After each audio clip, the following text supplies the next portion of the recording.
Nous assistons à un phénomène hydrologique exceptionnel d'inondation qui se passe dans notre bassin versant du Congo. Ce phénomène qui peut être attribué aux conditions, contexte du changement climatique pour un certain nombre de facteurs, est aggravé par les facteurs anthropiques d'utilisation du lit majeur du Poul Malébo, qui est l'extension d'inondation.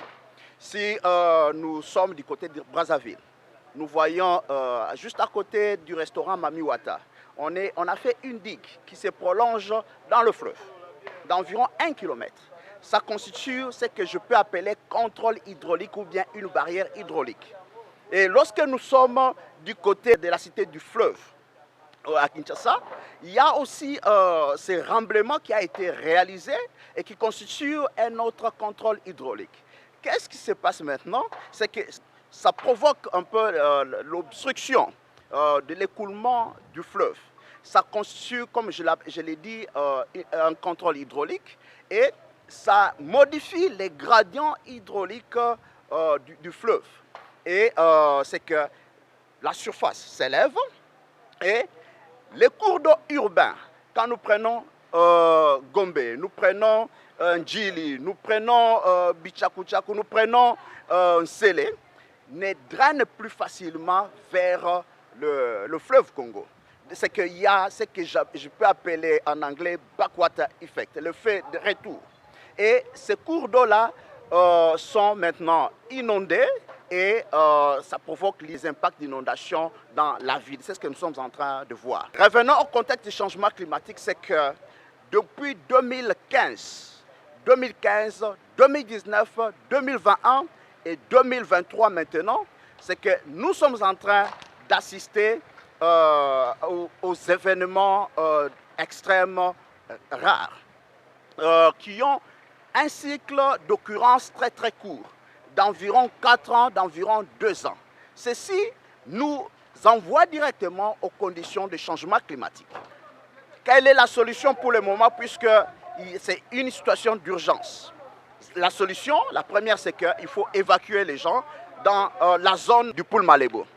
2, c'est qu'à court terme, il faut revoir les conditions d'occupation du Poul Malébo, de la zone d'extension d'inondation ou la zone d'atténuation d'inondation au niveau du Poul Malébo. Il faut revoir, donc il faut évacuer toutes les personnes qui ont construit dans cette zone, dans le lit majeur du fleuve Congo. Ça, c'est 2.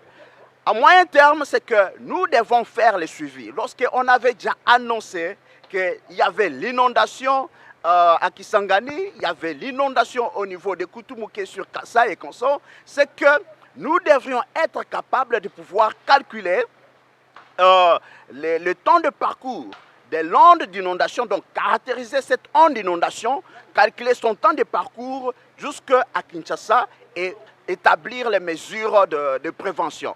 C'est ça ce qui n'a pas été fait. Pourquoi ça n'a pas été fait? C'est qu'il y a quand même un déficit dans les suivis hydrologiques par manque de stations de suivi au sol. Ça, c'est important. Autre situation maintenant, c'est qu'à long terme, il y a le fonds sur les pertes et dommages qui a été institué à la COP 28.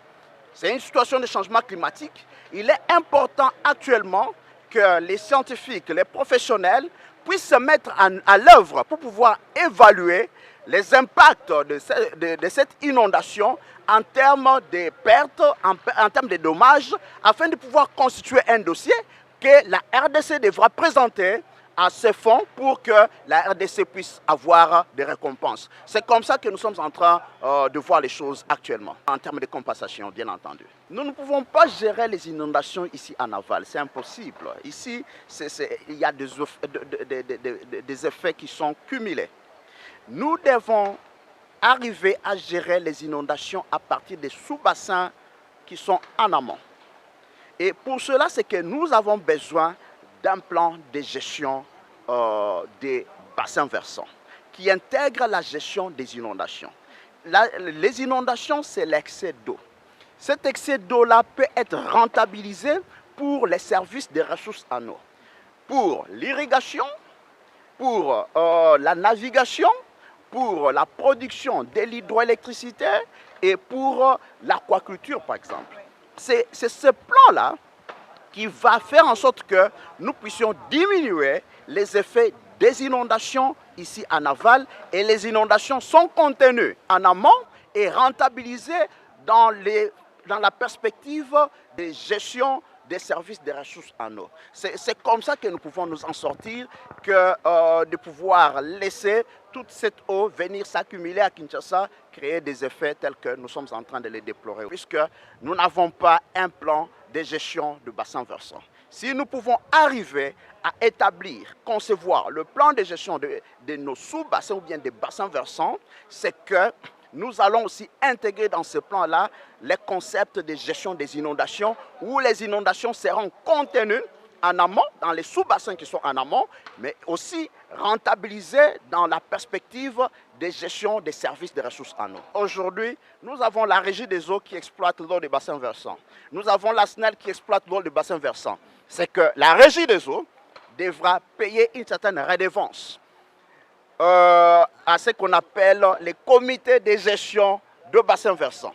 Et les comités de gestion de bassins versants vont devoir s'occuper du plan de gestion des bassins versants qui intègre cet aspect des inondations. La Régie des eaux, par exemple, la SNEL, les navigants qui sont ici utilisent l'eau, mais devraient penser aussi à pouvoir stabiliser le bassin versant. C'est comme ça, puisque actuellement, là, avec les inondations, c'est qu'il y a dégradation des bassins versants par les phénomènes d'érosion et sédimentation des cours d'eau, et qui impactent aussi les services de base de l'eau, tels que l'approvisionnement en eau potable, la production aussi de l'hydroélectricité, puisque il y a beaucoup de sédiments qui vont se déposer dans les réservoirs, c'est qu'il y a aussi un problème avec le rendement de la production hydroélectrique.